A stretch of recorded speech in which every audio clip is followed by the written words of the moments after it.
Look at the front of the Oz. Now, before I get to the splash, I want to read you Greg Sheridan, who's, without question, one of the best in the business. His comment piece is quite prescient. Victoria is Australia's worst governed jurisdiction, as its repeated COVID catastrophes attest. But this state government is world-class at excuses. Never a truer word said. Now, the splash is state must go halves on bailout. Josh Frydenberg has left the door open to providing financial support to Victorians after the fourth lockdown of more than 5 million Melburnians was extended by at least a week. But assistance would likely be conditional on being matched by the state government. The Treasurer is resisting pressure from the Victorian government, unions and industry groups to offer a localised version of the JobKeeper payment to the state, saying the wage subsidy program was specifically targeted to help the country during a period of economic hibernation in 2020. What do you make of that, Caleb? I think Frydenberg is right here, as is Greg Sheridan, and they're kind of tied to each other, basically. The Victorian government, as far as I'm aware, has not at any point in the last 14 months taken any responsibility for any of the mistakes it has made.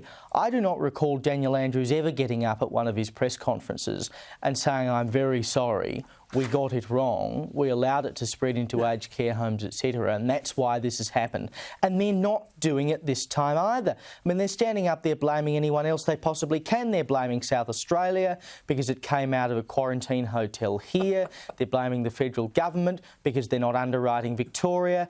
Now, the offer here from Frydenberg is a very generous one, which is to say that we will help you underwrite the losses that are created by this lockdown as long as you help us do that. And I think that is entirely fair, because if you don't set that precedent, you essentially say to the states, well, you can lock down whenever you want without consequence, and we as the federal government will come in and underwrite the losses that you as a state government have created.